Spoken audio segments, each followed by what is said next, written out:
आप देख रहे हैं मिस्टर टेल्स हिंदी। रहस्यमयी कहानियों और डरावनी दास्तानों की दुनिया में आपका स्वागत है। अगर आपको हमारी कहानियां पसंद आती हैं, तो चैनल को सब्सक्राइब करें, बेल और नोटिफिकेशन ऑन करें ताकि कोई भी रोमांचक कहानी आपसे छूट न जाए। आइए शुरू करते हैं आज की कहानी, जिसका नाम है गेस्ट हाउस का रहस्य। राजस्थान के रेगिस्तानी इलाके में जैसलमेर के पास एक पुराना और वीरान गेस्ट हाउस था, जहां कई वर्षों से रहस्य छुपा हुआ था। चारों ओर फैली सूनी जमीन, कच्चे मकानों की खामोशी और तेज धूप का सिलसिला इस जगह के अकेलेपन को बढ़ाते थे। स्थानीय लोग कहते थे कि रात के वक्त यहाँ धर्म निर्विवाद और अजीब घटनाएं घटती हैं। अमित और नेहा, जो रहस्य और इतिहास के शौकीन थे, इस स्थान पर आए। वे वहां ठहरकर पुराने दस्तावेजों और कीमतें खोजने का इरादा रखते थे। गेस्ट हाउस के भीतर हर चीज पुरानी और टूट चुकी थी। कमरे खाली पड़े थे, फर्नीचर धूल से भरा हुआ था, परंतु रात होते ही वहां का माहौल पूरी तरह बदल जाता था। अजीब आवाजें, दरवाजों का चरमराना और हवा के सिमटते झोंके हर किसी के दिल में डर जमा देते थे। अमित ने महसूस किया कि कोई उनकी उपस्थिति को महसूस कर रहा है। जब वे तहखाने की ओर बढ़े तो उन्होंने वहां कई पुराने दस्तावेज और एक जर्जर डायरी पाए। डायरी में लिखा था कि यहाँ पहले एक परिवार रहता था और एक गहरे रहस्य ने इस जगह को भयावह बना दिया था। ताक ठोक कर चलना, धीरे बोलना और हर चीज को समझदारी से लेना ही अब जरूरी था, क्योंकि गेस्ट हाउस के ऐसे राज थे जो हर किसी के समझ से परे थे। क्या ये पहला हिस्सा ठीक है? अगला हिस्सा भेजने को तैयार हूँ। अगले दिन अमित और नेहा ने गांव के स्थानीय लोगों से इस गेस्ट हाउस के इतिहास के बारे में बातें करनी शुरू की। गांव के बुजुर्गों ने बताया कि वर्षों पहले इसी जगह एक हृदय विदारक घटना हुई थी।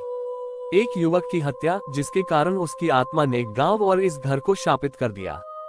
कहते थे कि वह आत्मा रात को घोड़ी की सवारी करती हुई दिखाई देती है और जो भी उसकी आंखों में देखता है वह डर के मारे भाग जाता था। अमित और नेहा ने तहखाने में मिली डायरी को ध्यान से पढ़ा। उसमें उस युवक की कहानी और हत्या के कारणों का वर्णन था, जो पारिवारिक विवाद से जुड़े थे।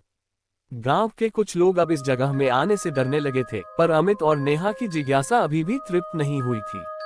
वे और गहराई से खोजबीन करने लगे। रात होते ही उन्होंने महसूस किया कि गेस्ट हाउस में कोई छुपा हुआ भयानक रहस्य है। दरवाजों की चरमराहट, हवा की सरसराहट और कहीं दूर से आती बिल्ली की म्याऊं इस बात का संकेत थी कि भीतर कुछ छिपा है। वे जानते थे कि केवल साहस और धैर्य से ही इस रहस्य को सुलझाया जा सकता है, और इसी वादे के साथ वे अगले दिन नई खोज के लिए तैयार हुए। एक शाम अमित और नेहा ने गेस्ट हाउस के तहखाने का गहराई से अध्ययन करना शुरू किया। तहखाने की दीवारें जम गई थी पुराने समय की यादों से। हर कोने में धूल का गुबार था और तंत्र मंत्र से लिखे हुए पुराने खत। एक पुराना लकड़ी का ताला, जो वर्षों से खुलने का इंतजार कर रहा था। अमित ने बड़ी मुश्किल से उस ताले को खोला। अंदर घुसते ही उन्हें एक पुराने लकड़ी के डिब्बे और साथ ही एक तांबे का संदूक मिला।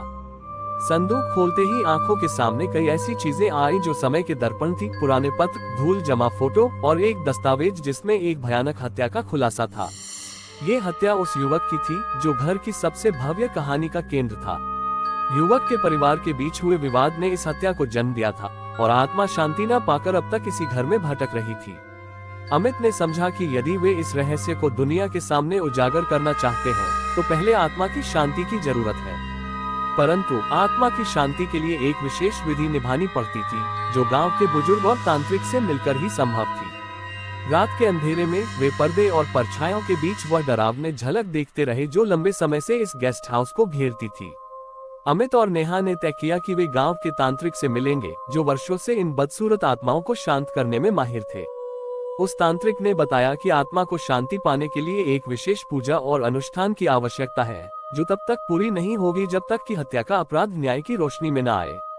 वे दोनों एक साथ मिलकर उस अनुष्ठान के लिए जरूरी सामान इकट्ठा करने लगे। धूप, पुष्प, तेल और तांत्रिक की एक पुरानी मंत्रमाला।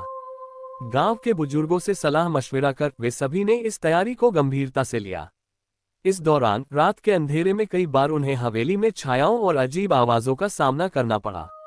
कई बार से अचानक बंद और खुलते दरवाजे, फर्नीचर के हिलने और दूर से आती बिल्ली की धीमी म्याऊं उनके दिलों को दहला देती। एक रात पूजा से पहले अमित ने तहखाने में एक काला लिफाफा पाया, जिसमें कई पुराने खत थे। उन खतरनाक खतों ने हत्या के सच को और उजागर कर दिया, जो वर्षों से दबा हुआ था। पता चला कि हत्या एक षड्यंत्र थी, जिसमें कई लोगों के स्वार्थ शामिल थे। ये खुलासा पूजा अनुष्ठान में और भी गंभीरता लेकर आया। गांव के सभी लोग मिलकर इस रहस्य को सुलझाने और आत्मा को मुक्ति देने के लिए तत्पर हो गए। पूजा की रात आई, पूरा गांव एकजुट हुआ। हर किसी के चेहरे पर भय और उम्मीद दोनों की झलक थी। हवेली के सामने एक बड़ा पंडाल लगाया गया, जहां तांत्रिक मंत्रोच्चार करने लगे। धूप बत्ती की खुशबू चारों ओर फैल रही थी। अमित और नेहा दोनों तन मन से इस पूजा में शामिल थे।